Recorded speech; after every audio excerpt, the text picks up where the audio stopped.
Mater.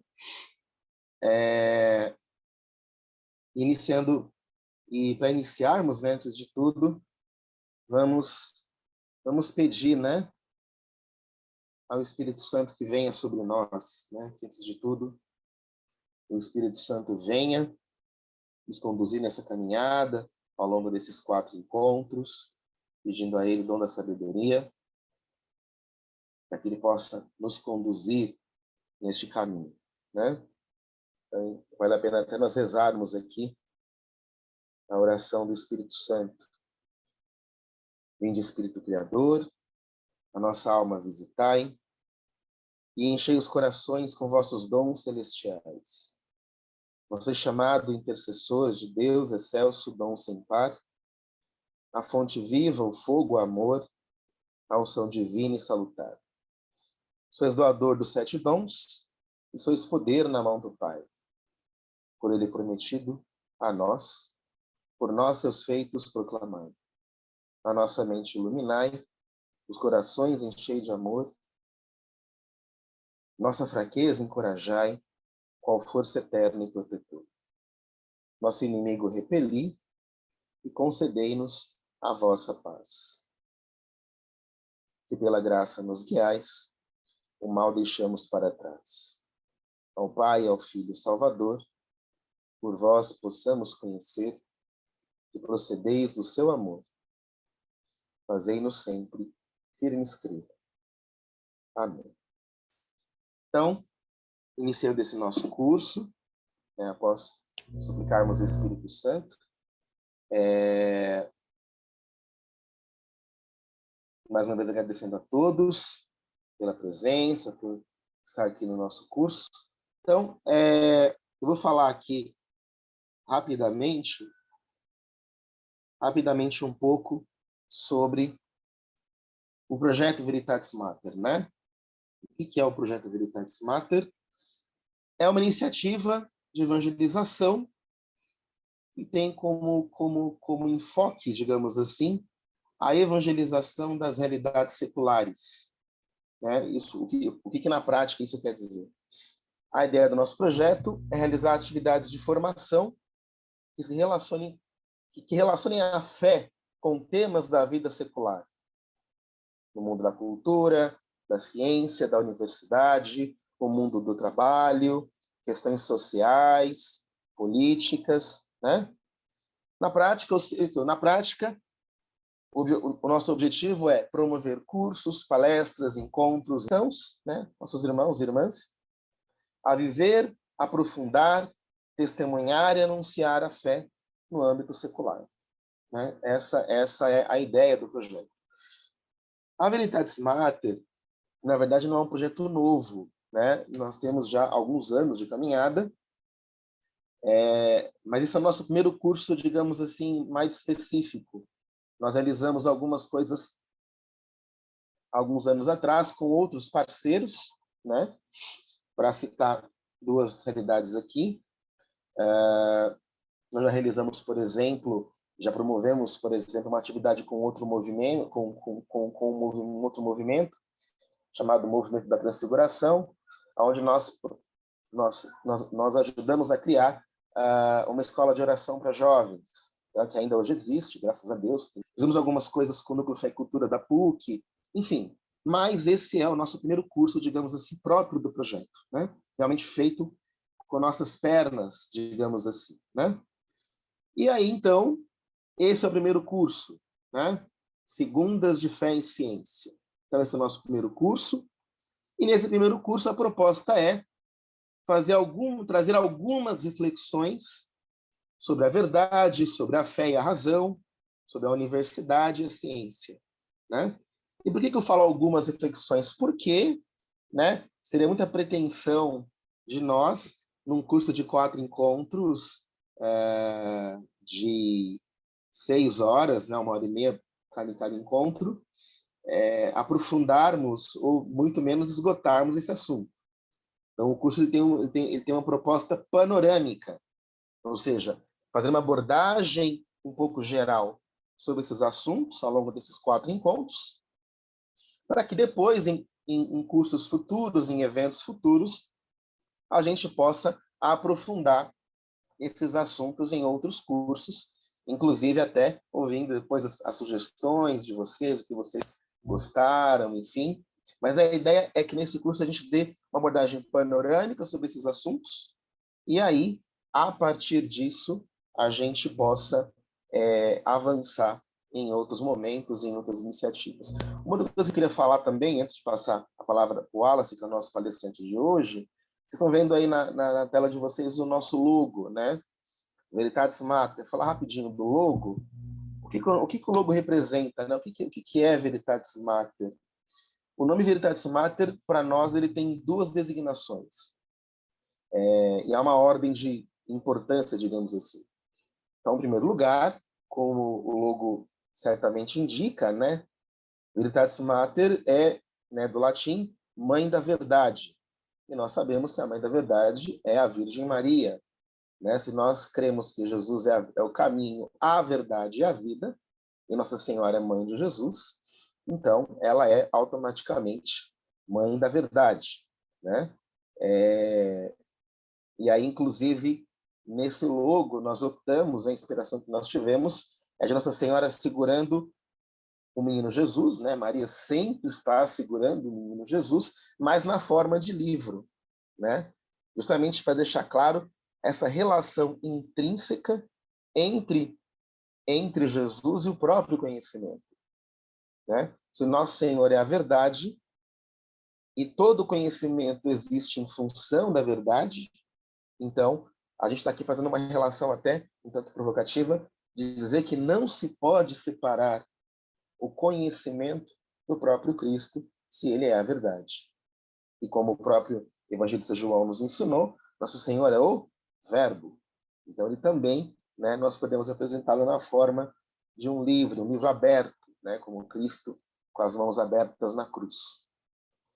Essa é a abordagem principal, Maria, mãe da verdade.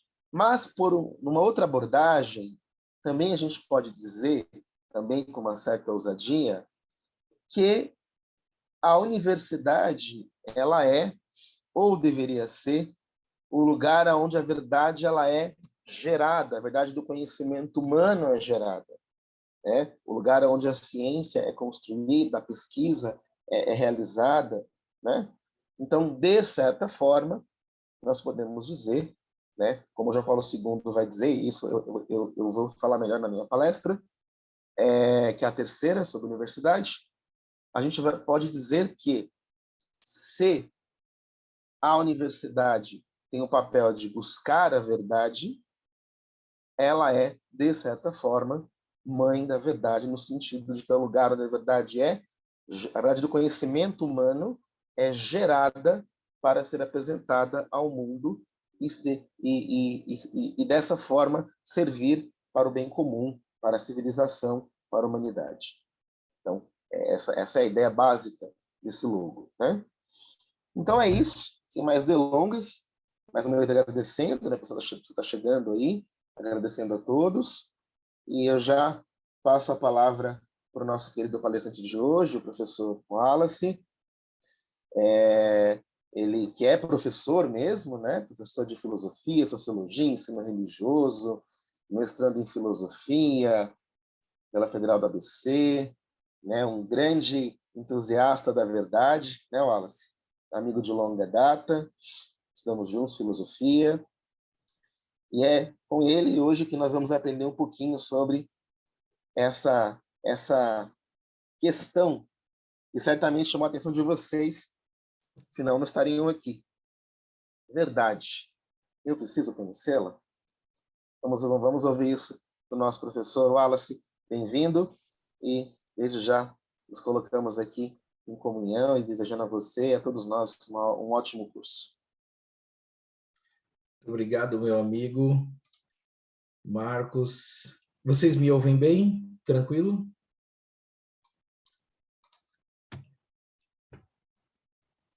Acho que sim, né? Sim? Tudo bem? Tá. Obrigado, Márcio. Eu quero agradecer aqui, tem né, na aula de hoje muitos ex-alunos. Gente, obrigado pela presença de vocês. É uma honra imensa ver vocês fora da escola, quer dizer, e aqui falando de assuntos que realmente eu estudo, tá? Isso aqui é o que eu estudo, eu dedico leitura, pesquiso. Ah, então, cara, estou muito feliz, é uma honra. Eu sempre penso que a educação dá muito certo quando no final dos ciclos você ganha amigos. É a minha opinião, né? Eu imagino que é a minha régua para medir se está dando certo ou não, né? Quer dizer, eu fiz amigos, eu tenho amigos e às vezes eu tenho e vocês estão aqui, estão presentes. Bom, eu de início, né, a gente vai refletir um pouco sobre essa questão. Eu preciso conhecê-la. Vocês vão ver que a gente pode dar respostas simples, mas se a ideia é provocar, então nós vamos avançar em respostas possíveis a isso e complexizar, né? Tentar ver que não é tão simples assim a resposta. Então, para isso, eu preciso da ajuda de vocês também. Por favor, interajam. Se vocês, em algum momento, quiserem fazer perguntas ou sentirem que precisam, ou expor alguma ideia, ou fazer uma questão, por favor, façam. E o canal que a gente tem é o chat. Vai lá, escreve, diz, e a gente tem uma equipe aqui por trás que vai coletar essas questões, vai organizar. A ideia é que hoje eu fale mais ou menos durante 50 minutos, uma hora, e vocês vão interagindo, né? Durante esse tempo, interagindo, mandando mensagem, e depois eu separe 20 minutos ou 30, talvez 20, para ir respondendo algumas questões, na medida das minhas possibilidades, né? Algumas talvez eu não consiga. Eu não tenho vergonha nenhuma em dizer não consigo, mas enfim. Então, vamos lá.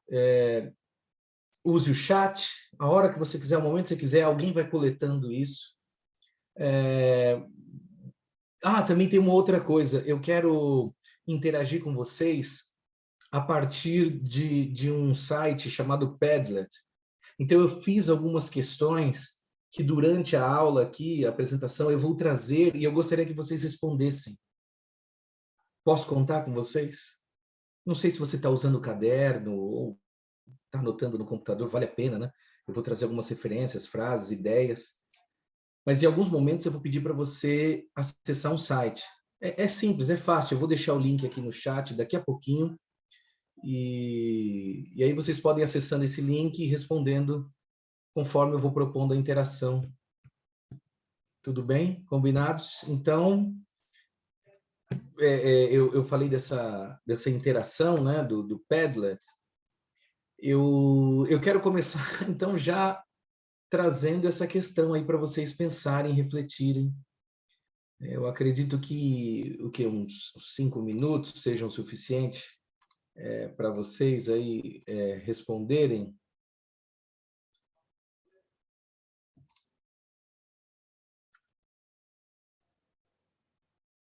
Vocês conseguem ver essa tela que eu estou abrindo aqui?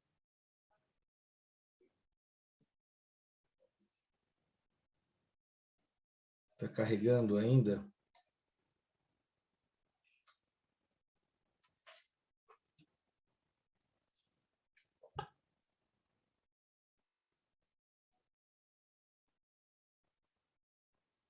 Conseguem? Sim.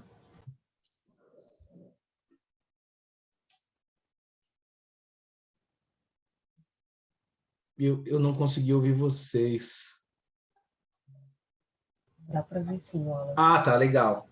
Boa, obrigado. É isso aí. É que vocês estão vendo aí a tela, eu estou focado mais aqui, né?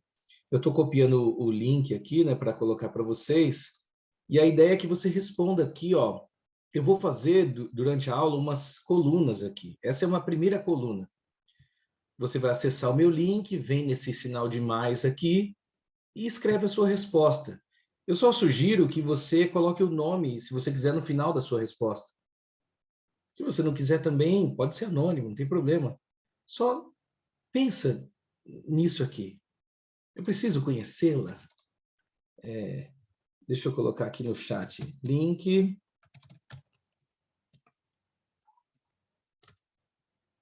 esse aqui. Então, acessa aí, clica, são 7h47, eu acho que 5 minutos já dá para você ter pensado algo. E eu peço para você responder e pensar esse algo, enfim, só para a gente partir de alguma coisa, né? Digamos que você vai ver essa aula e não pensou sobre isso antes, eu acho que pode impedir toda a riqueza que ela pode trazer, né? Entende? Tipo, pensa. Eu preciso conhecê-la, né? Ah, preciso. Aí você desenvolve uma explicação. Ou não preciso, mas justifica, né? Desenvolve uma explicação.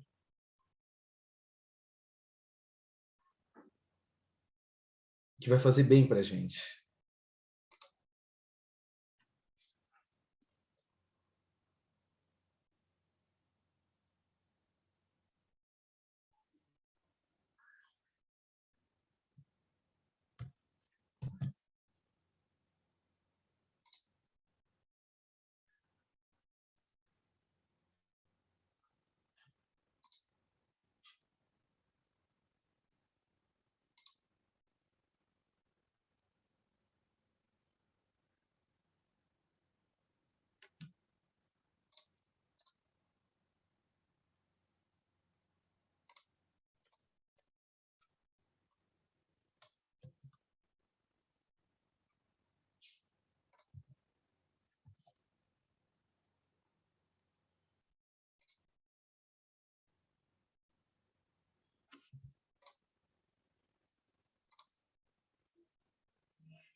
Ó, já temos aqui, ó, creio que sim, pois é a partir da verdade que tudo ganha sentido. Tá vendo? Já começamos aqui com algumas respostas, uma pelo menos. Tranquilo. Enquanto vocês temos mais 3 minutos da aula, tá vendo? Uma resposta simples, curta, 3 minutinhos. Preciso conhecê-la.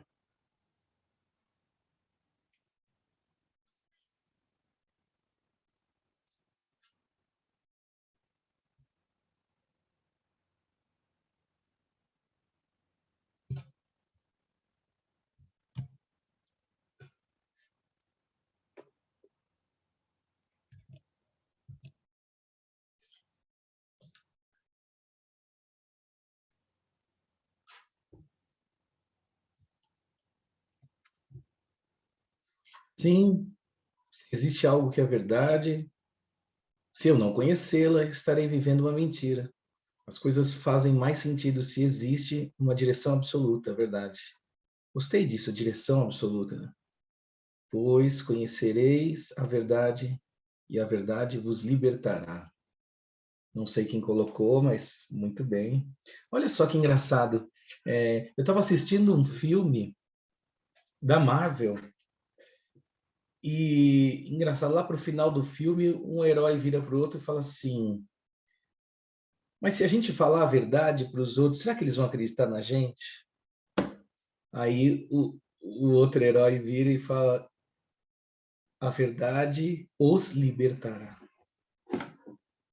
É sensacional, né? Para mim foi uma referência explícita desse versículo bíblico, né? Conhecereis a verdade e a verdade vos libertará.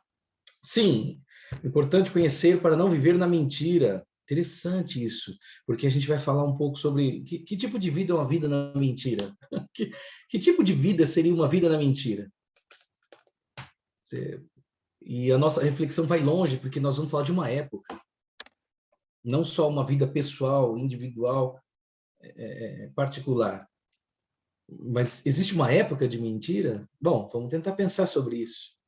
Conhecereis a verdade, ó, João 8:32. Aliás, vamos usar esse evangelho hoje ainda, para falar da verdade. mais especificamente o capítulo 18, versículo 38. Sim, compreender a parte fundamental da natureza humana, existe fundamental, entretanto, há vários tipos de saberes e várias maneiras de obter conhecimento. Quais deles são a verdade? Quais são necessários? Muito boa, Márcio! Adorei, cara. Tipo, é fundamental, quer dizer, é da essência humana. Você não tem como eu dissociar isso do ser humano, mas por que vias? Por que caminhos? Sensacional, sensacional, muito bom. Porque uma coisa é eu precisar da verdade, outra coisa é se os caminhos realmente são válidos, se os caminhos me levam. Porque senão eu posso ser enganado, eu posso ir por caminhos tortuosos. Bom, são 7h53. Se você ainda quiser continuar, olha, temos muita coisa aqui. Muito obrigado. Daqui a pouco eu volto para cá, tá? Para trazer mais interação, tem outras questões para vocês. Mas preciso agora a aula responder, a aula ir te dizendo. Pelo que eu vi ali, muitos de vocês dizem sim. Cara, eu preciso, sim, sim. Todo mundo reconhece que precisa conhecê-la. Então, isso é um pressuposto para nós. Essa aula inteira, ela está montada no pressuposto de que a verdade existe. E mais, ela é possível. Não é uma aula que questiona a verdade. Ela existe? Será que ela existe? Não, não. Existe. Aliás, essa pintura desse professor Nicolau Dier, né, do século XIX, ela me provocou demais quando eu tive acesso. Não conhecia, foi montando essa aula que eu tive acesso. O professor Nicolau Dier, ele foi um pintor considerado realista, né, que combatia o idealismo alemão. Então, ele também é considerado um pintor que pintou muitos quadros históricos ou de fenômenos históricos, de pessoas importantes, mas ele pintava muito coisas relacionadas a Deus, aos evangelhos, à Bíblia como um todo. Ele ia pintando. E aí encontrei esse quadro, que é aquela pergunta que Pilatos faz para Jesus, né? O que é a verdade? Porque Jesus, antes disso, nosso Senhor Jesus fala para ele, né? Eu vim para dar testemunho da verdade, todos aqueles que são da verdade ouvem a minha voz. E aí Pilatos fala, o que é a verdade? O que é a verdade? Bom, enfim, a verdade é aquilo que o próprio Márcio falou, outras pessoas disseram, ela é a essência da nossa existência. Aliás, eu queria pedir para vocês uma coisa. A verdade aqui, ela pode ser entendida como realidade, extramente, os fatos, o mundo físico, sei lá. Mas ela também pode ser entendida, e eu quero que você também pense nisso, como sendo uma pessoa. Uma pessoa que é o fundamento da existência, se tornou homem e disse, bom, eu sou a verdade. Esses dois sentidos estão aqui. Então, se em algum momento você pensar, bom, tá, isso, a verdade é o fato, né? Uma coisa que aconteceu. Legal. Pode ser também, claro, mas pensa que pode ser muito mais que isso, uma coisa muito maior, um voo muito mais, um olhar, voo, né? Um olhar muito mais abrangente de tudo, que compreenda o todo, né?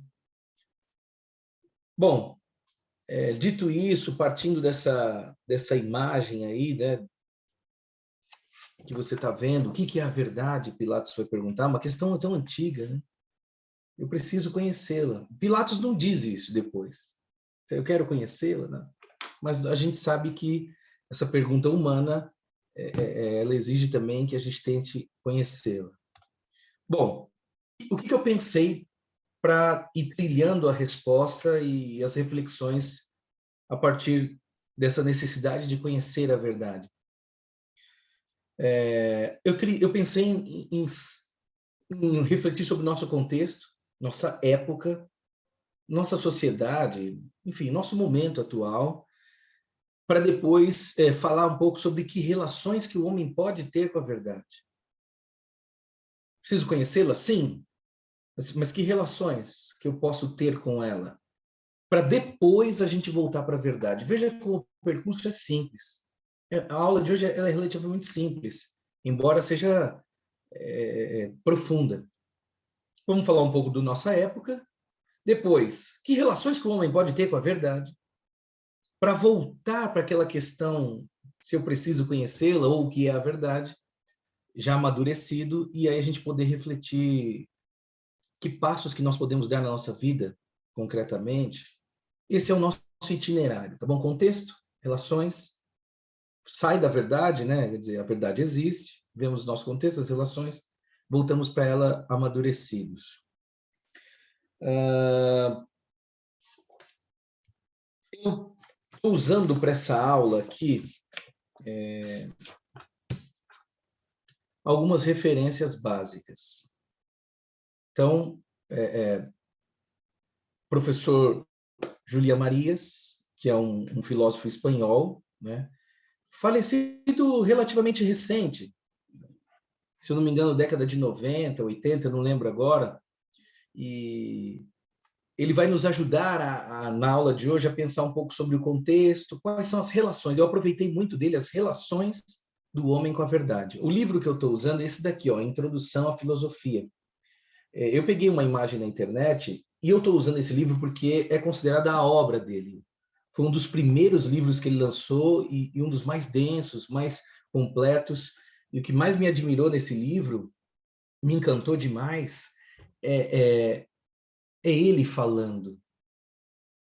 Ele não fica usando muitas referências externas. É o que ele enxerga do que é a filosofia. E aí tem um capítulo inteiro sobre a verdade, né? Que as relações, o que é a certeza. Vale a pena, se você tiver condições, é um livro que eu indico muito. Não estou usando o livro inteiro, por favor.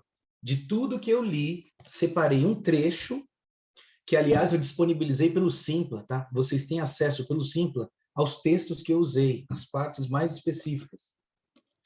Esse é um livro, então, que eu recomendo e nós vamos usar hoje. Outro livro é esse daqui, deste senhor que está aqui embaixo. Deixa eu tirar essa tarjeta aqui. Não sei se você conhece o famoso Papa Bento XVI, né? O Joseph Ratzinger, cardeal Joseph Ratzinger. Esse livro, Verdade e Tolerância, é um livro impressionante, belíssimo, que me ajudou muito para falar da atualidade. Que contexto nós estamos vivendo para a fé? O que é o cristianismo hoje? Ainda mais para a gente que está refletindo a partir da vida acadêmica, na universidade, essa vida intelectual e o cristianismo, né? E eu estou usando... Aqui são poucas páginas. Eu escaneei 5 para vocês. É só um trechinho mesmo, que ajuda a ver a parte específica. E também a professora Alexis Witkowski, que é da Universidade de Colômbia. Ela trabalha com o Departamento de Relações Públicas, Relações Internacionais, e ela fala muito de tecnologia, mídia, a relação da tecnologia com o governo, ou das big techs, né, das grandes empresas de tecnologia com o governo americano. Ela estuda isso, ela escreve diversos artigos. Tem um livro muito famoso dela. Não estou usando o livro. Eu achei uma entrevista onde ela fala algo que eu falei que eu poderia usar nessa aula. Então, eu fui na entrevista de 24 minutos, separei 1 minuto para trazer aqui para vocês, para ajudar na nossa reflexão. Bom, o que a gente viu até agora? Vocês tentaram responder a pergunta, eu mostrei uma imagem provocativa de Pilatos para dizer que a questão é muito antiga. O que é a verdade? Eu preciso conhecê-la. Mas o que é? Bom, a gente está supondo que pode ser o fato e pode ser Jesus, né? São 2 pressupostos. O caminho que a gente vai fazer é estudar o contexto, ver que tipo de relações nós podemos ter com a verdade hoje, e essas são as nossas referências. Tá bom? Basicamente, é agora que a gente começa de verdade. Tá bom? Nós vamos, de fato, fazer exatamente isso aqui do prometido do itinerário. Ver o contexto. Então, para falar do contexto, a gente está pensando Bom, é muita coisa falar do nosso contexto, da nossa época, muita informação. Mas nós optamos por fazer um destaque em duas coisas que parecem mais graves para reflexão e para respostas sobre se eu preciso conhecer a verdade. Primeiro é a ideia de pós-verdade. E outra coisa é a ideia de relativismo. Então, veja só, sobre a nossa época, nós vamos ver um pouquinho agora sobre pós-verdade e relativismo. Se você reparar comigo aí nessa imagem, eu fiz um destaquezinho entre parênteses. Olha que interessante. Acompanha comigo o raciocínio. Pós-verdade é um tipo de questionamento de situação em relação à verdade, mas que está mais atrelado aos fatos, à ciência. E relativismo talvez esteja mais relacionado à fé. Então, na nossa época, nós temos dois grandes problemas quando se fala de verdades, necessidade de conhecer a verdade. Problemas em relação à ciência, ou questionamentos, e problemas em relação à fé mesmo, que aí é o relativismo. O que vocês acham? Topa? Vamos ver isso aí? Vamos lá? Vamos descobrir um pouquinho o que será que é essa tal de pós-verdade, que vem questionando aí a ciência, ou está mais... Está em tudo, mas eu estou focando mais nessa parte mais da verdade enquanto fato, né? E depois vamos ver relativismo. E aí a fé vai sofrer bastante, né? Primeira coisa é assistir o vídeo, o trechinho do documentário da professora Alexis. Se vocês tiverem tempo, são 23 minutos. 23 minutos e alguma coisinha, muito pouco. Vale a pena assistir. Inteiro, inclusive. Mas aqui eu só separei esse trecho, tá bom? Por favor, acompanha comigo.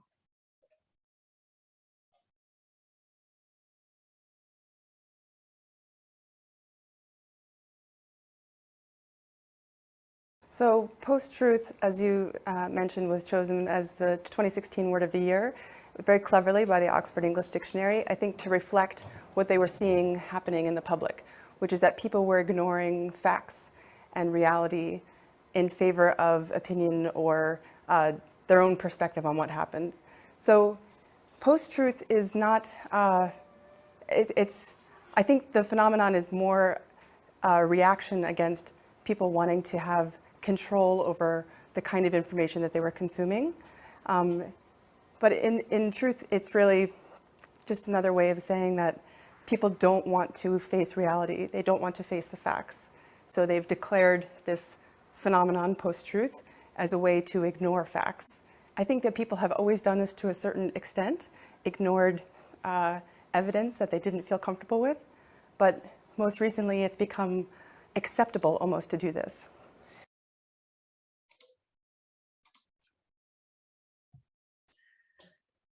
Bom, então, vocês viram aí só esse trechinho, onde ela, na minha opinião, de tudo que eu pesquisei, foi muito precisa. Aliás, eles estão discutindo aí, ela está fazendo essa entrevista, porque a palavra, o termo post-truth, pós-verdade, entrou no dicionário de Oxford e foi uma das palavras mais pesquisadas, se eu não me engano, em 2016. Tinha a ver também com a eleição presidencial nos Estados Unidos, né, o Trump, naquela época.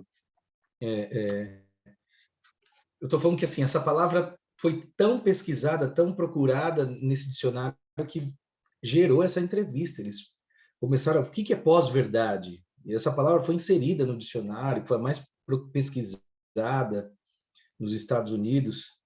Enfim, eu destaquei aqui um trecho onde ela fala algumas coisas muito interessantes para nós. Olha aí, ó. É só uma outra forma de dizer que as pessoas não querem encarar a realidade, não querem encarar os fatos, uma forma de ignorar os fatos. Recentemente se tornou algo aceitável de se fazer. Repara comigo nessa ênfase dela, nessas partes. As pessoas não querem o que? A realidade. Encarar é luta, é olhar, às vezes se decepcionar, enfim, é mexer com a sua vontade, o não querer. Encarar tem a ver com isso, né? Realidade, os fatos, é ignorar. E o problema para ela termina esse trecho que eu separei para vocês dizendo assim: isso se tornou aceitável. Eis a grande questão, né? Às vezes a gente sabe que não é verdade, mas tudo bem, vai, não tem problema. Ou nós conversamos com alguns amigos e você fala para o amigo, tá, mas você pesquisou? Não, não precisa.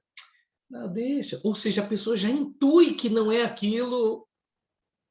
Acabei de receber aqui no WhatsApp, depois eu mostro para vocês, se der tempo, né? Uma imagem de uma mãe fumando e um bebê amamentando, e depois o bebê, numa outro frame, soltando a fumaça do cigarro. E aí o meu amigo diz embaixo, é disso que eu sempre falei.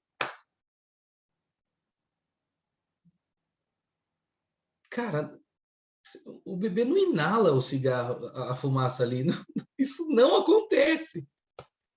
Mas, de alguma forma, se você volta para questionar, ele sabe também, mas ele quis dizer algo. E, numa medida, se a pós-verdade continua, ela pode virar verdade. Quer dizer, ela é um tipo de verdade. Eu separei para vocês uma síntese, né? Olha só. Pós-verdade, negação deliberada. O que quer dizer deliberada, Wallace? Quer dizer vontade. A pessoa quer, ela sabe que talvez não seja verdade, mas ela quer aquilo. É uma negação do fato, da realidade. A realidade está dizendo isso, mas eu não quero. Essa é a deliberação, né? Ou você diz que existe uma outra verdade, uma verdade mais pessoal, uma ideologia, uma narrativa.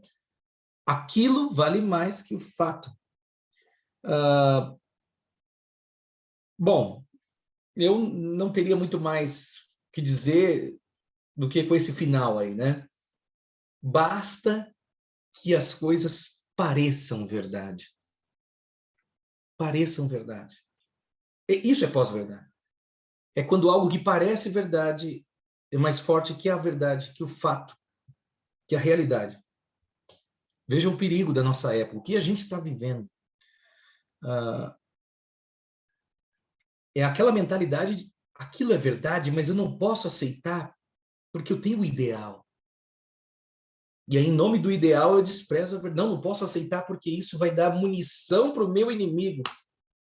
E você nega a realidade. É impressionante, é impressionante. Bom, podemos pôr um ponto final aí, ó, pós-verdade. Isso, acabou, mais nada. Vamos para um outro momento, uma outra situação, que é a do relativismo. Então, a gente está saindo um pouco dessa parte agora mais da verdade na relação com a ciência, etc., para ir para a realidade agora do relativismo. Não, perdão. Eu trouxe alguns exemplos.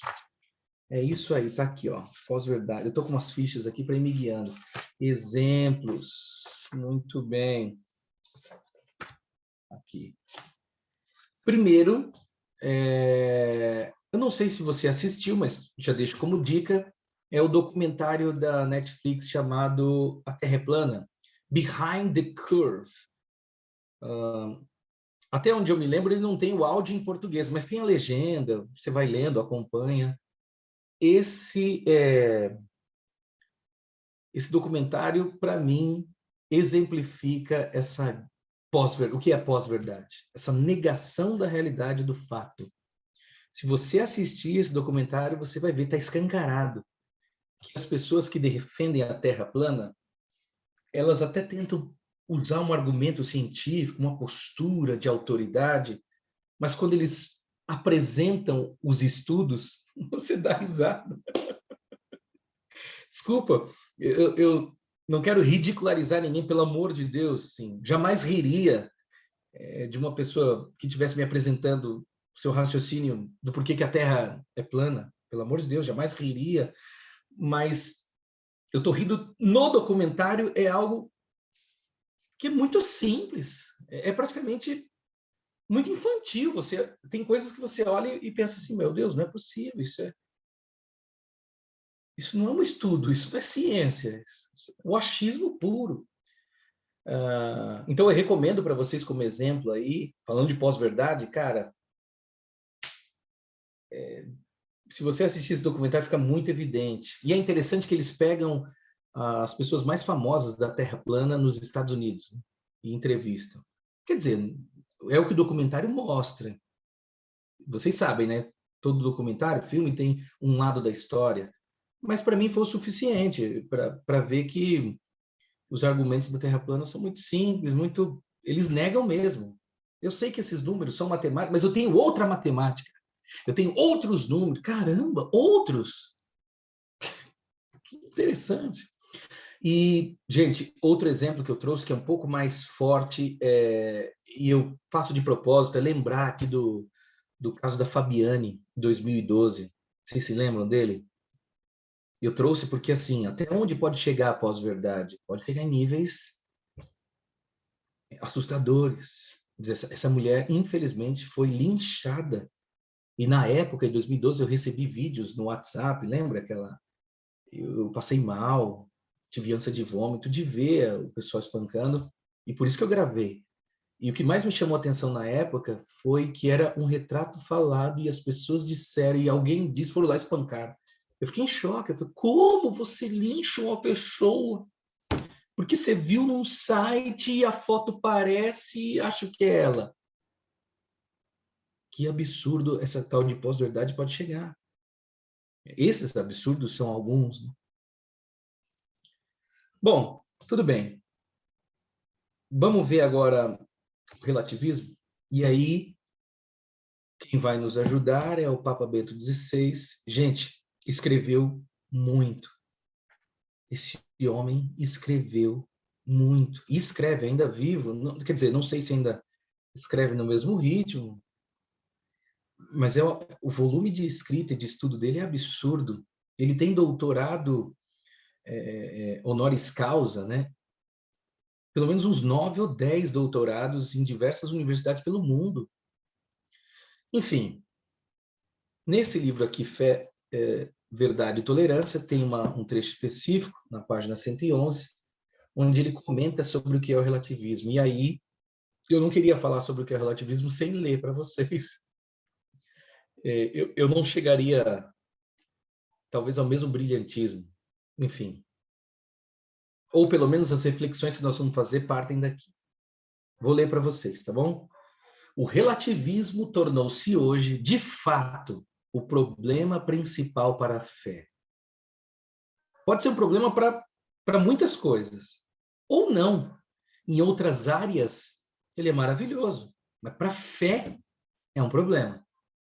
Não surge, sem dúvida, apenas como resignação perante a incomensurabilidade da verdade, mas define-se positivamente a partir da noção de tolerância, do reconhecimento do diálogo e da concepção segundo a qual nossa liberdade se restringiria se afirmássemos que existe uma verdade válida para todos.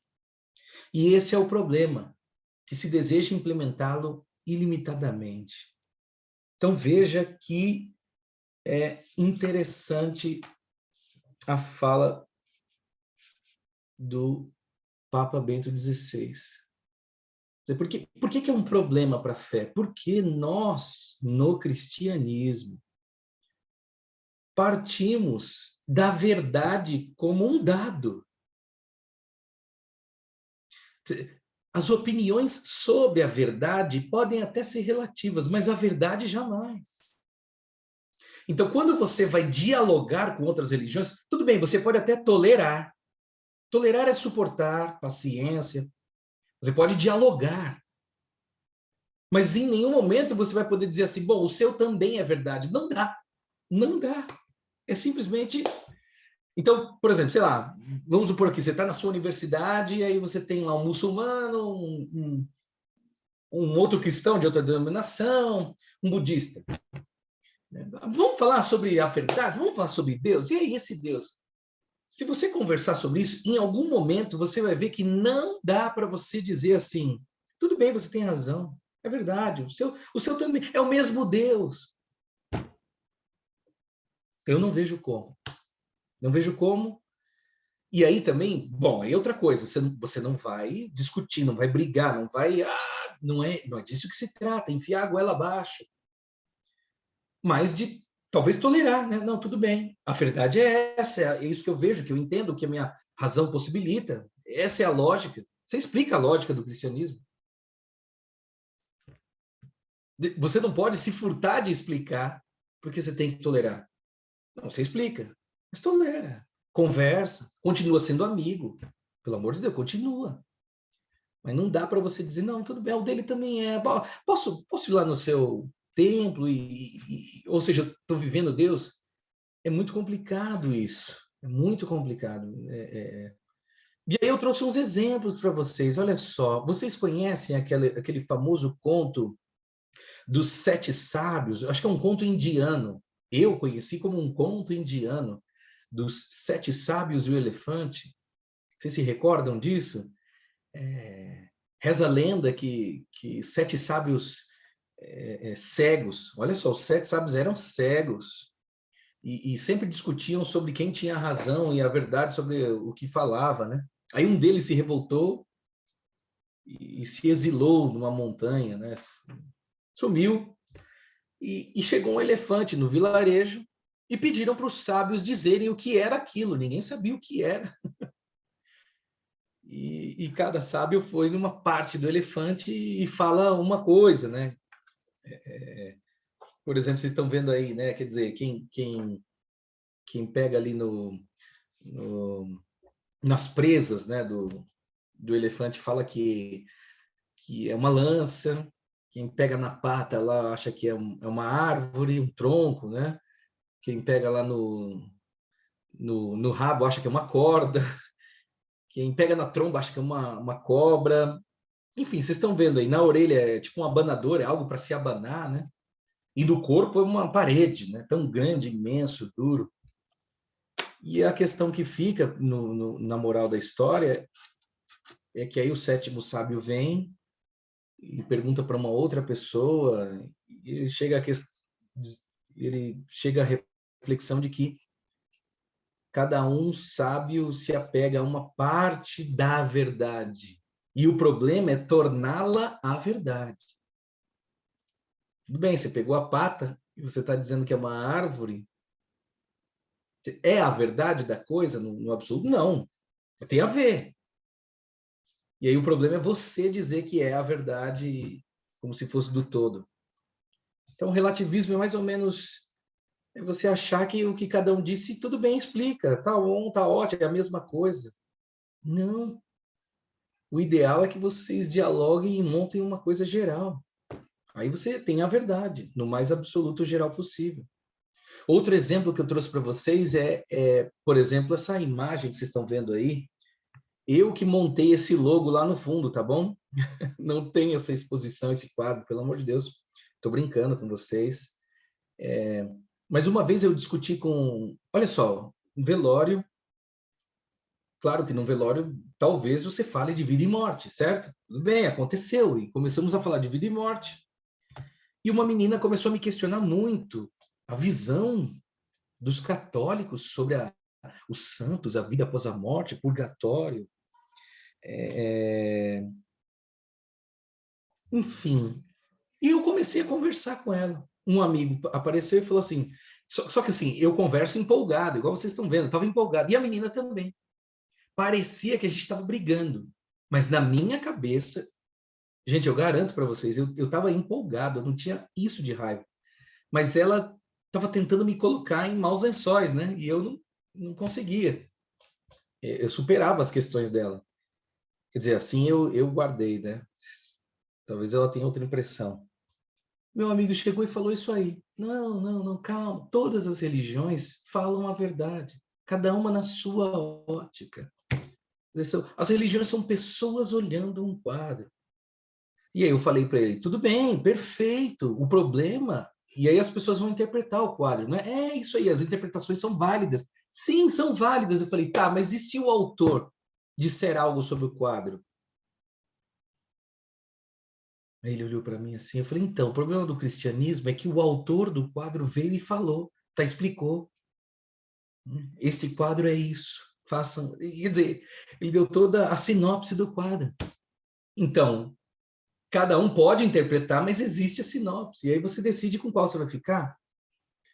Enfim, o relativismo traz esse problema, viu, gente? Relativismo. Então, você viu, o Papa Bento XVI, ele diz que o problema do relativismo é se ele for muito geral, se ele tiver em tudo. Tem coisas que são relativas, pelo amor de Deus. Tem. Sei lá, em política. Não sei, tem coisas na vida que você não tem o absoluto. Mas em relação à fé, não vejo possibilidade. Não só eu, né? Quer dizer, acho que não tem mesmo. Tá. Agora eu quero uma outra interação com vocês. Pode ser?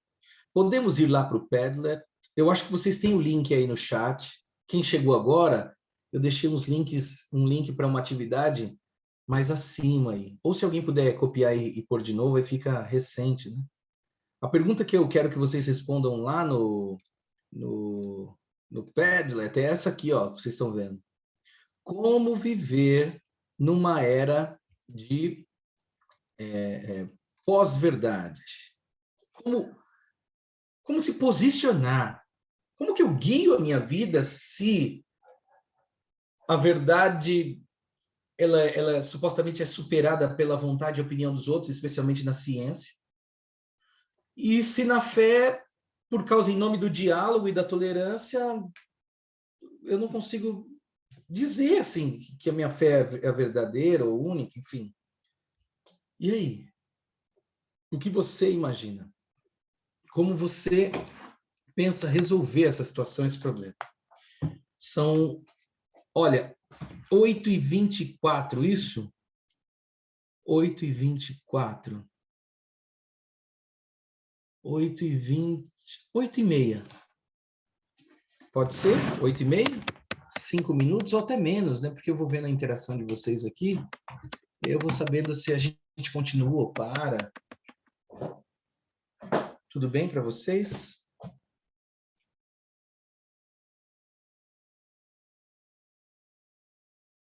Ah, aqui eu estou vendo da Diana, né? Diana, você lembra? Ah, tá. Esse mito aí que eu peguei, eu também não tenho muito acesso a ele. Eu lembro da história, eu falei, bom, deixa eu trazer, né? Mas é verdade, se eles eram cegos ou se eles estavam vendados, isso aí eu já não tenho, é verdade. Se os sábios se vendaram ou se eles eram cegos, não me lembro, não fui atrás disso. Mas foi bom você ter comentado, Diana. Obrigado, hein? Estudando, olha só como que eu devo, então, estudando e pesquisando sempre com a mente aberta e sem preconceitos. É preciso estar disposto para o maravilhamento. Nossa, que filosófico, né? Aberto ao maravilhamento, ao encantamento, enfim. Isso aí. Como que você vive? Se você acredita que essa é a postura, como viver? Para se posicionar a favor da verdade, é importante se expressar sem medo da opinião dos outros. Gostei, muito bem.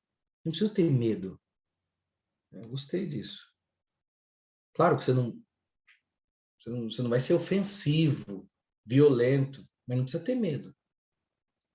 Ah, mas e se eu falar e eu não entendo o que eu falo? Tudo bem, reconheça esse limite, fale. Se os limites aparecerem, depois você pesquisa. Mas eu não vou falar porque... Não, você decide, claro, como você vive. Mas eu acho que o medo não é necessário, não precisa do medo. Muito bem, gostei. Nós devemos buscar algo que nos permitia convencer-nos das certezas que temos, antes de buscar convencer os outros. Olha só que interessante, como viver nessa pós-verdade, relativismo, buscar as certezas do que eu entendo, né? Boa. Para que não percamos o sentido daquilo que tentamos dizer. Porque às vezes você até sabe, mas como você não pesquisou, não organizou o pensamento, quando você fala, vai parecer que não é nada o que você está dizendo, é besteira, né? É verdade, você tem que organizar o seu pensamento. Para isso o estudo, a leitura, a pesquisa. Manter-se aberto ao diálogo e ao respeito, identificando os limites entre as suas convicções e as opiniões dos outros. Exatamente. Não é brigar. Não é enfiar goela abaixo. É saber dizer o que você entende, o que você acredita. E dizer, pronto. Deixa que o outro diga também. Entende os motivos do outro. Quais são suas justificativas? E ouvi. Muito bem, gostei. Tem que ouvir, né? Aliás, naquele documentário, eu não sei quem falou isso aqui de ouvir o diálogo, o respeito. No documentário da Netflix, acontece uma cena muito interessante. Me emocionou, tá bom? Um cientista, um físico, ele vai numa plateia de cientistas e eles estão ridicularizando o movimento do terra plano. Estão ridicularizando ali, dando risada, falando que aquilo é uma besteira. Mas aí um cientista para e fala assim, olha, eu acho que a gente tem que ouvir o que eles estão dizendo. O que eles estão dizendo? Entender o que de mais profundo eles estão dizendo quando dizem que a Terra é plana. Será que eles não estão pedindo para conversar? Será que eles não estão pedindo para participar?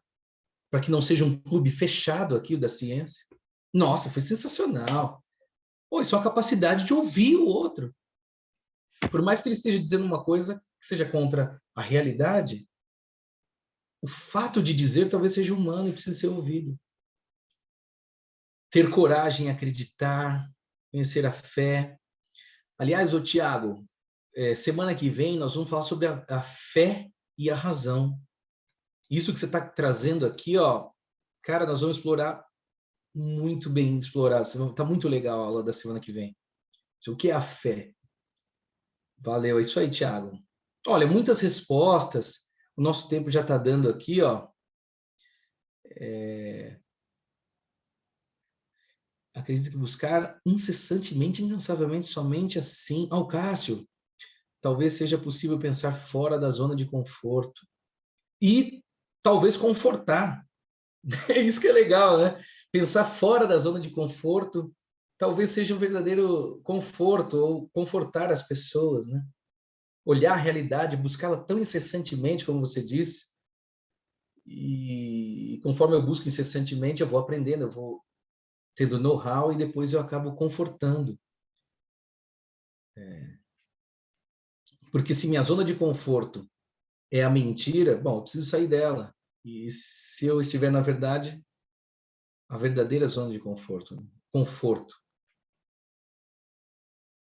Bom, enfim, 8h29, eu só tenho mais meia hora, né? Eu prometi uns 20 minutos para a gente conversar as questões e eu preciso avançar, tá bom?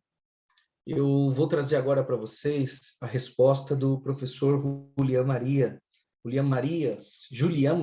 né? Sobre como viver. Então, eu vi que vocês deram várias respostas. Pode continuar escrevendo, não tem problema. Eu vou trazer a resposta do professor Julián Marias, tá bom? Que tipo de relações, e vocês vão ver que a resposta dele é muito interessante. Muito interessante. Por quê? Segundo o professor Julián Marias, o homem pode se relacionar com a verdade no que diz respeito ao âmbito. Eu posso viver na verdade enquanto o meu ambiente, olha só. Ou a minha relação com a verdade pode ser enquanto horizonte de busca incessante e incansável. Ou a minha relação com a verdade é uma de marginalidade, paralelo. Eu posso me relacionar com a verdade sempre paralelo a ela.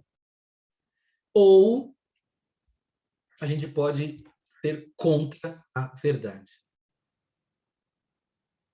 Veja só que interessante essa reflexão do professor Julián Marias, né?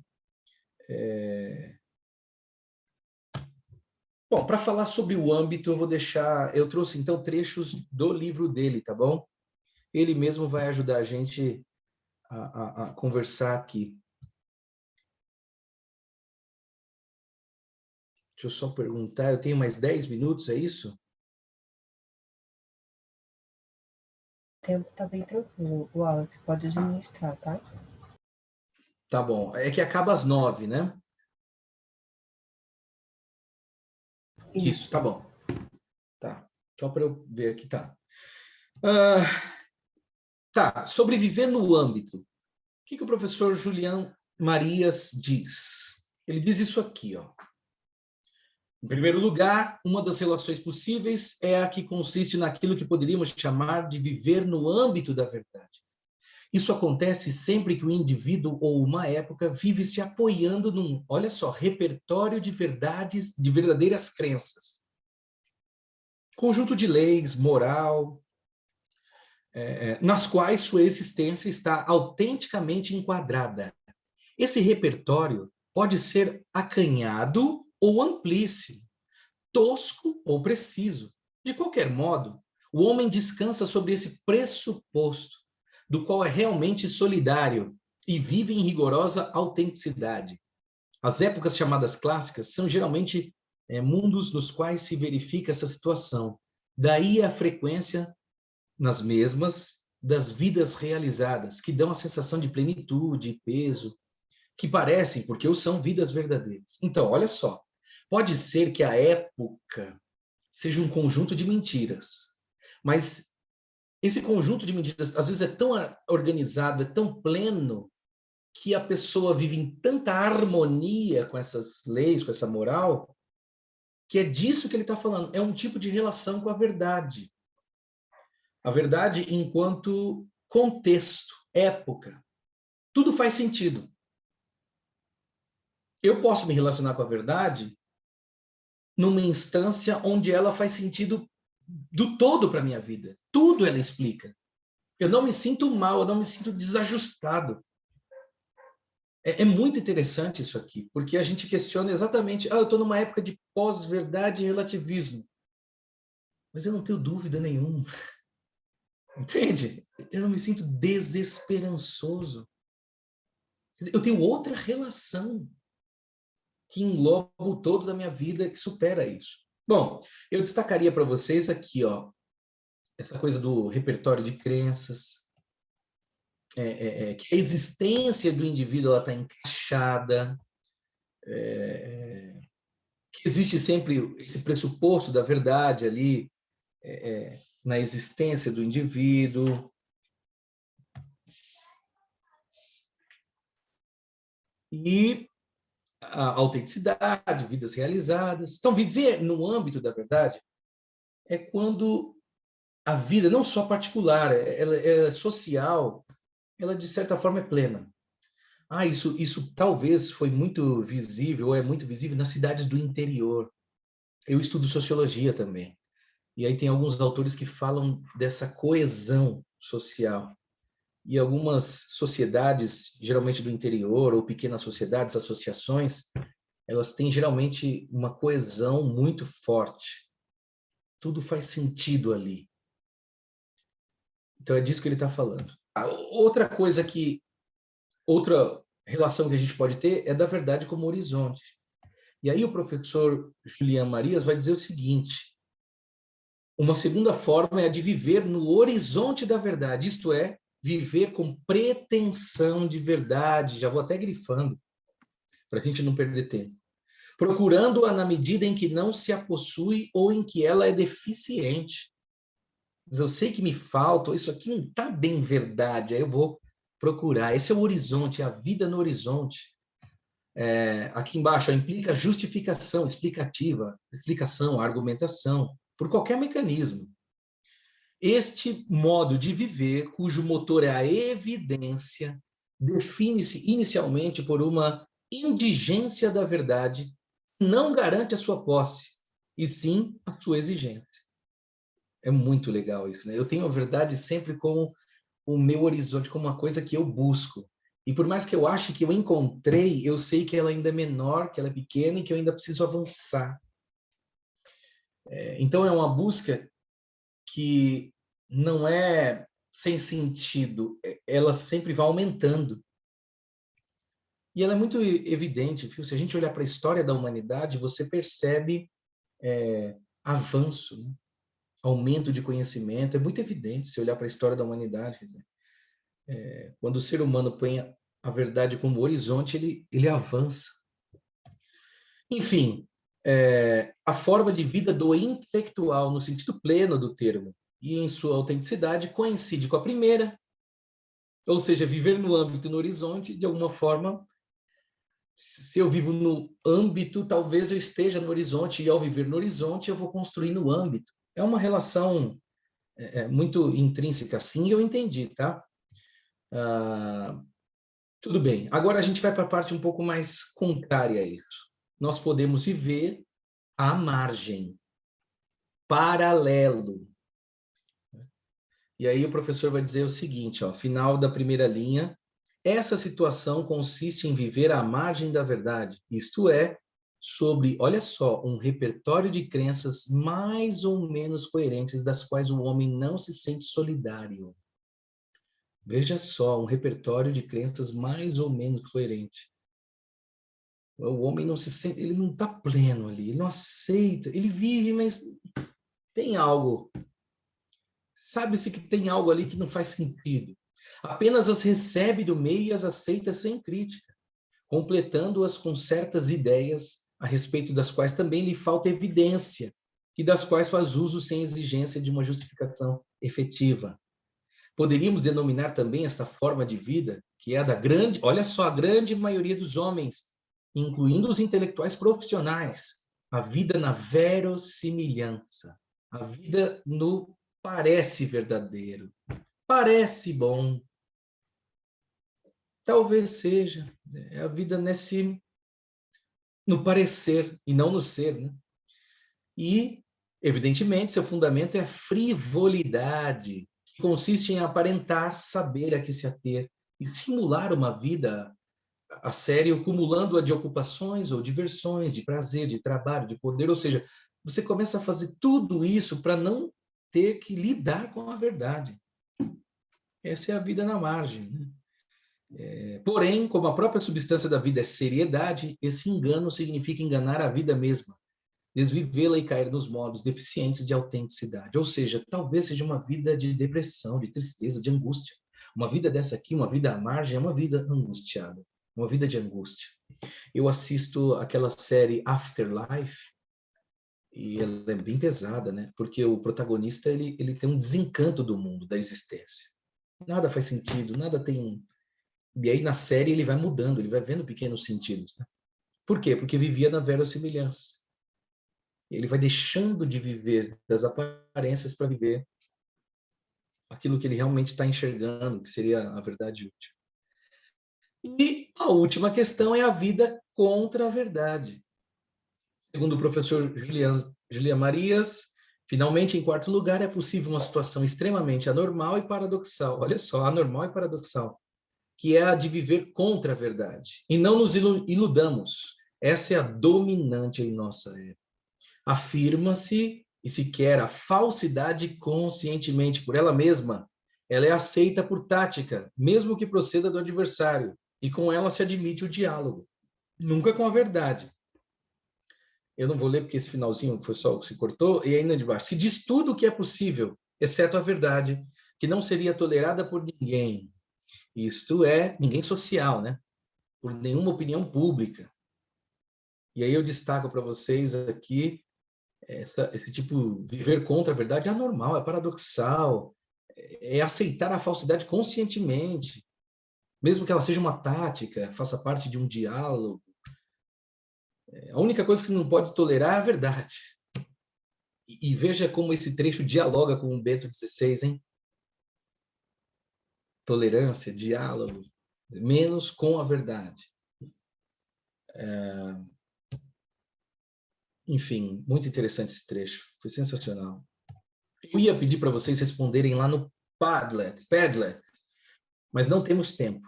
Então pensa aí comigo. Qual tipo de relação com a verdade poderia explicar, significar, enquadrar a pós-verdade e o relativismo? Onde no texto, mais especificamente, se poderia identificar a pós-verdade e o relativismo? Acho que vocês já mataram a charada, hein? E eu destaquei essas partes aqui, ó. O que permite a falsidade conscientemente contra a verdade? A pós-verdade. Então, o professor Julian Marias escreveu isso aqui em 1948. 1948. Ele praticamente está falando de pós-verdade. Veja como o fenômeno é antigo. O nome é novo. O fenômeno relativamente antigo.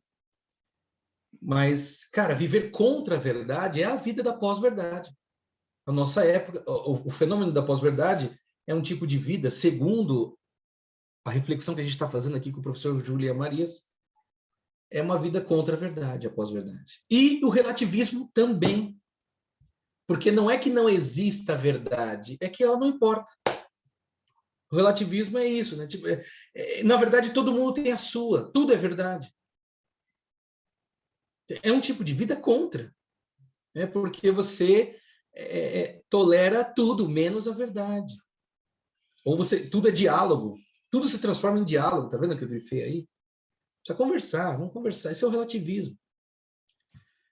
Bom, então, agora tem uma pergunta muito séria para a gente, muito importante. Se você estiver anotando, dá uma pausa, ou tudo bem, você pode continuar anotando, mas eu gostaria que você olhasse para a sua vida agora, como eu olhei para a minha, e como eu pretendo continuar olhando e perguntando assim, ó, existe a possibilidade de se viver no âmbito e no horizonte? Num contexto de pós-verdade e relativismo? Sim, existe. E eu vou tentar desenhar um caminho para vocês aqui, tá bom? Estou chegando agora no finalmente. Eu trouxe o logo da Veritatis porque ele vai me ajudar a explicar o que eu vou desenhar para vocês agora. É possível viver no horizonte, na busca da verdade, na pesquisa científica? É possível viver porque o Verbo, a própria verdade, Deus mesmo, se encarnou.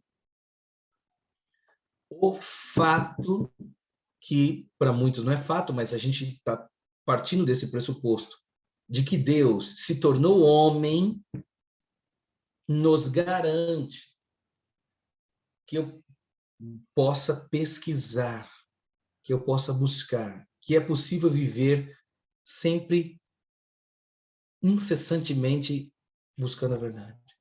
É isso que sustenta. Caramba, Deus se fez homem, habitou entre nós, andou nesta terra. Isso é um evento absurdo, é um evento tremendo, é um evento sem precedentes. Quer dizer, pelo menos até agora, né?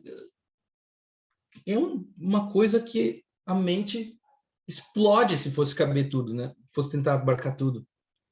Então é óbvio que se esse evento aconteceu, ele é real, ele justifica então que eu continue e que existem muito mais mistérios a serem descobertos. Entende o que eu quero dizer? Isso garante que não acabou, não se encerrou, nós temos muita coisa para entender, para buscar. Então, Cristo encarnado garante, ele é a nossa certeza de que é possível viver no horizonte. Eu vivo no horizonte? Vivo. E a minha garantia é essa. É para onde eu olho. A gente pode conversar mais sobre isso depois, se vocês quiserem, mas agora não é o foco. Né? O que é o Verbo encarnado? Por que Deus se encarna? Como funciona a encarnação? Questões filosóficas. Né? Bom, e no âmbito? O âmbito é muito interessante. Professor, eu posso viver, dá para viver no âmbito? Dá. Por quê? A nossa querida igreja. Aqui eu trouxe a igreja católica, mas se você é protestante, você vai entender que o que eu vou dizer agora faz sentido para você também. Existe um conjunto de regras, de normas, de leis, de costumes, ou seja, a igreja, o coletivo, esse corpo de Cristo oferece para nós como viver. Entende mais ou menos? Por exemplo, esses dias eu estava em dúvida sobre uma questão bioética. Eu vou dar um exemplo muito claro, hein? Presta atenção em mim. Eu sei de tudo? Não. Aí me apareceu uma questão bioética sobre o uso de embriões num filme que eu estava assistindo. Eu sei sobre isso? Não. Posso saber? Sim, claro, eu posso. Eu tenho certeza que Deus não me deixaria enganar, porque ele se fez homem. Né? Então, há algo da minha natureza que me possibilita, e Deus se fez homem, ele quis também ter essa natureza, a pesquisar, a buscar. E onde eu posso procurar? Onde eu posso pesquisar assim tranquilamente? Não estou falando de ouvir da igreja assim, o embrião é um filho de Deus. Não é isso, que é bem simples. É verdade, mas é muito simples. Mas o embrião, enquanto genoma, a partir do DNA, RNA, ou seja, existem estudos de cientistas cristãos, vocês vão ver, nós vamos mostrar nas aulas que vêm, cientistas cristãos que estudam genética. Entendeu? Esse lugar é onde eu vou lá procurar as minhas questões polêmicas, antes de tomar uma decisão. Eu sei disso. Agora, tudo bem, quem garante isso? Aí, esse é um assunto para a próxima aula, tá bom? O que é a fé? Como a fé me garante que a encarnação de Cristo me possibilita viver no horizonte e a igreja, suas regras, suas normas me possibilita viver no âmbito? Quem diz isso, aliás, quem garante isso é a fé. A razão também, mas a fé, ela dá o arremate. É isso. Então eu não me sinto desamparado. Olha só, eu cristão, num mundo de pós-verdade e relativismo, não me sinto desamparado. Não tenho medo. Vamos concluir? Vamos acabar? Vivemos numa época de pós-verdade, tá bom? E relativismo, consequências lógicas de um tipo de relação humana com a verdade. Um viver tipicamente contra a verdade. Há, basicamente, 4 tipos de relações humanas possíveis com a verdade. Viver no âmbito, sensação de plenitude, no horizonte, a ciência. À margem, aceitação sem crítica. E contra, querer consciente de outras verdades, pós-verdade, relativismo.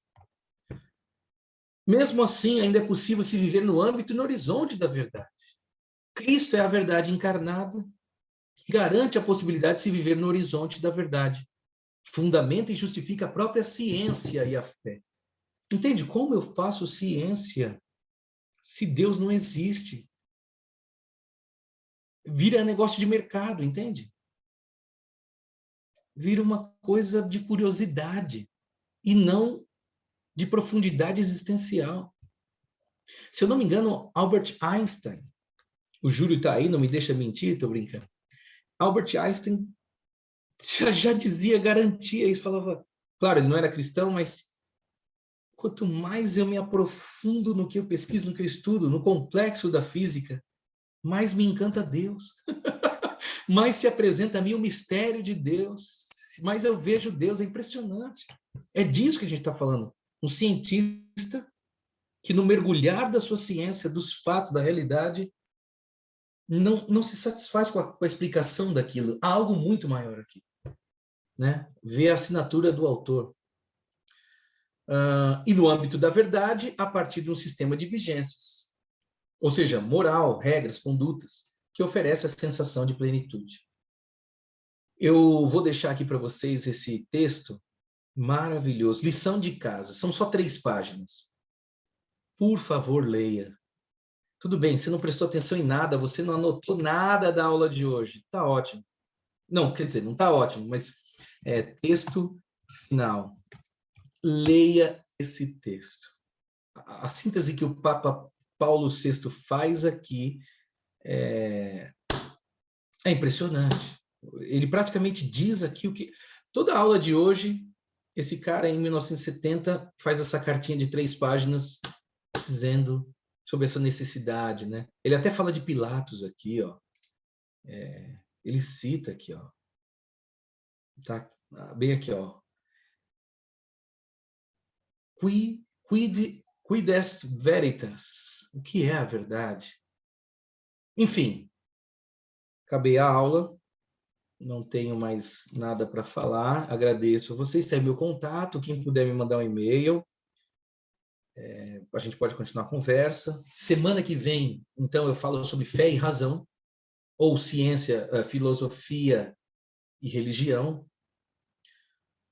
Ciência e religião, enfim.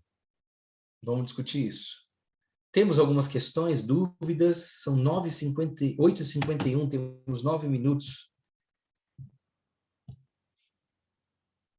Ou você já quer fechar, Marcos? A gente pode tentar responder nos e-mails. Eu respondo para vocês, pego as perguntas de vocês, vejo os e-mails e mando... pergunta, a gente responde já. Tem alguma pergunta? Eu vou parar de dá uma olhadinha aí, Wallace. Tem compartilhar. alguma pergunta? Pode responder, claro. meus 2 comentários, Wallace. Pode falar, Sofia, o comentário. O Júlio tá. Bom, eu não sei se vocês organizaram aí, mas eu estou vendo aqui do Júlio no final. Pelo que eu sei sobre, há uns santos que dizem que aquilo que existe para nós como acidente, provavelmente o bem, o amor, existem em Deus como sua própria essência. Nossa, que interessante. Eu não tenho acesso a isso aqui agora, Júlio. Essa informação me escapa. Eu digo que ela faz sentido. Deus é o bem, o amor em plenitude, é Ele. E, possivelmente, algumas coisas que eu viva, que eu olhe que aquilo é bom, que isso é amor, etc., são traços, são experiências de Deus.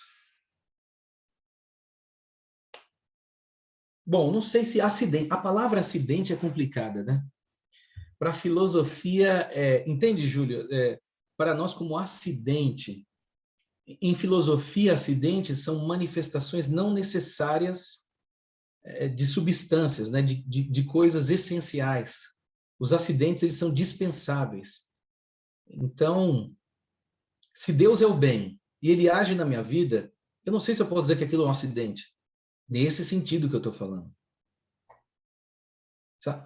Eu tenho 2 filhos. Os meus filhos são uma experiência do bem de Deus, do amor de Deus? São, eu não tenho dúvidas. Mas eles são acidentais. Cara, a sua questão é muito boa, é muito boa, assim. Se eles não existissem, Deus continuaria me amando, mas o fato deles existirem talvez tenha causado uma extensão de necessidade e não acidente.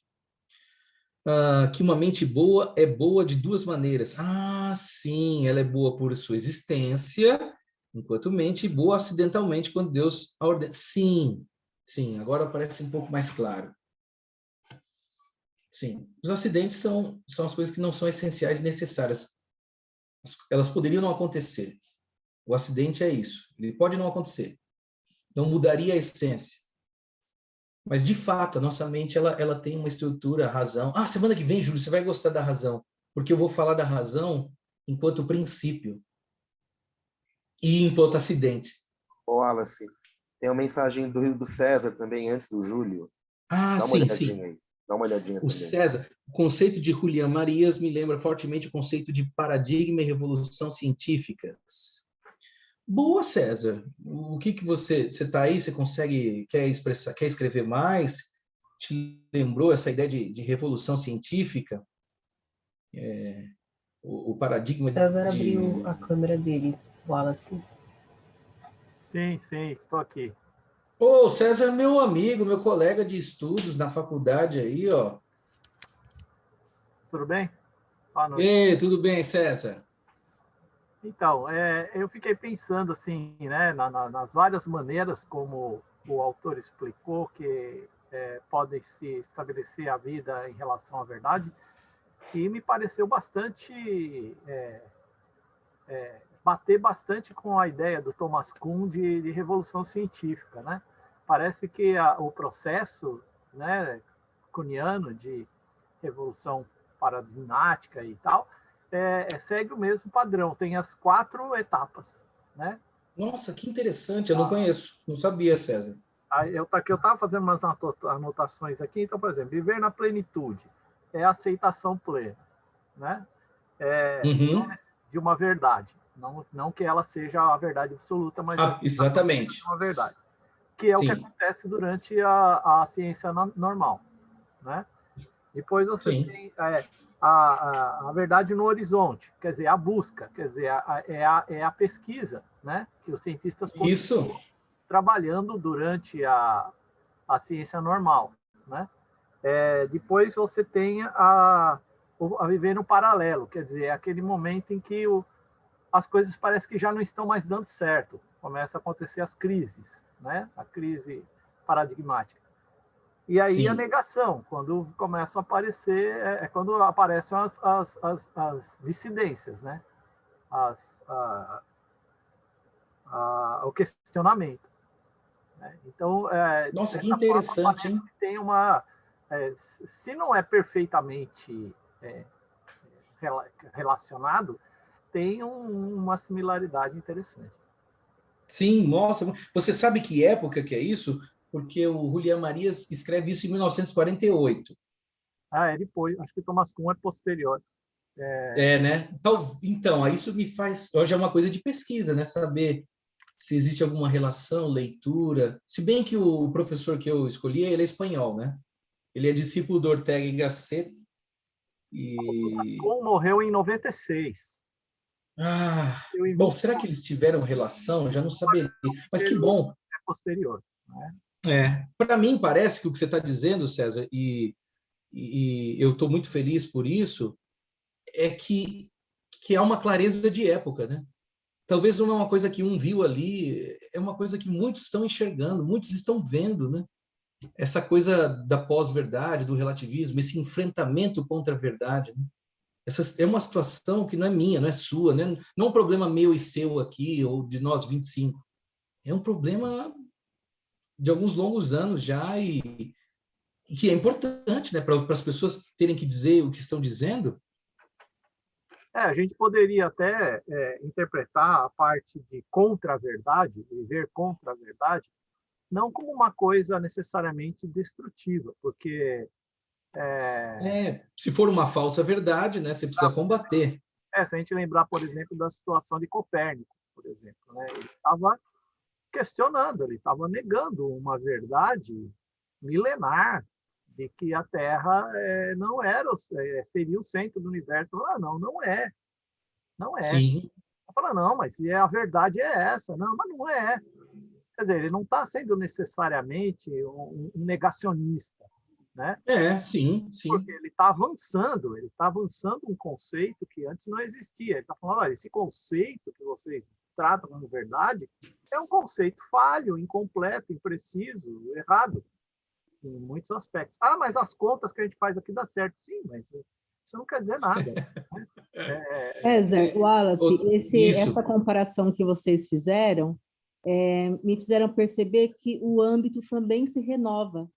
Né? A nossa vida, buscando no horizonte e buscando coerência nas nossas relações sociais, ela não é uma coisa dura, ela pode se renovar, né? Ela pode receber coisas novas e criar de novo a harmonia, né? Nesse sentido do que o César estava comparando, porque eu vejo que no caso do paradigma é um rompimento, é a ruptura, né? Para algo novo mesmo, e alguns só vão parar de defender porque simplesmente faleceram, porque as ideias são tão fortes que a pessoa vai defender muitas vezes até a morte, né? E no caso do Julián Marías, ele fala muito bem que o âmbito, ele pode ter falsas ideias e as pessoas estão agindo de forma coerente naquele sistema, né? E eu acho que a questão é a união do horizonte, que é no âmbito, é justamente para trazer esse frescor, né? Essa juventude para a nossa vida não ser enrijecida, né? Então, sempre trazendo esse dueto, horizonte e âmbito. É que no caso do Julián Marías, é muito claro que o contra é, assim, como um fenômeno ideológico. É o pós-verdade mesmo. Tipo, sim. Não é que eu estou evoluindo, não é isso. É que eu não quero. Não é. Ou seja, sim. Na verdade, você identifica a verdade e opta por ir contra. É esse o quarto tipo dele, né? Mas eu gostei da relação que fez com o Thomas Kuhn, depois eu vou pesquisar, talvez até acrescente nessa aula para os próximos anos. Muito obrigado, hein, César? Valeu. César, nós vamos ter na quarta aula falar sobre isso, né? Muito legal, os cientistas cristãos, né? Os cientistas. A Marina, a professora que acabou de falar agora, vai falar sobre isso, é muito legal. Desculpa, Marcos. Acho que agora a gente tem que ir encerrando já, o pessoal começa já a sair, né? Respeitar. Tá bom, desculpa. Não, que isso, foi excelente. Né? Agradecer aí o César, que participou também, e participaram pelas outras formas de interação. Então, a gente está encerrando nossa aula de hoje. E na próxima aula, na semana que vem, né, na próxima segunda-feira, né, dia 24, nós vamos ter ainda o nosso querido professor Wallace, continuando essa palestra, falando da verdade, né? Ou seja, a gente está seguindo um percurso aqui, né? Então, falando começou pela verdade, falando justamente da fé e da razão e de como que elas se comportam de forma mais específica nessa relação com a verdade. Então, se você gostou, bom, nós não estamos no YouTube, então não tem aqui like e tal, né? Por enquanto a gente não tem essa estrutura, mas eu queria pedir que, se você gostou, se você achou legal, para você foi interessante, eu queria fazer um pedido que você convide mais pessoas, né, para o próximo encontro, manda o link. A gente vai disponibilizar ao longo dessa semana um outro folder temático, já mais específico, com o tema do próximo curso. Então, manda para os seus amigos, divulgue, né? E a gente vai estar nesse mesmo horário, né? nesse mesmo local, dando continuidade, né? E a gente espera, né, que vocês possam estar conosco no próximo encontro. Então, agradecer a todos aqueles que participaram, né? Pedir que Deus possa abençoar a vida de vocês, pedindo já oração também por nós, pelo nosso projeto. E a gente espera, se Deus quiser, dar continuidade a essa caminhada na próxima semana, em companhia do Espírito Santo, da Virgem Maria, né? Sempre sedento de conhecer mais a verdade e as suas relações. Um grande abraço e Deus abençoe a todos.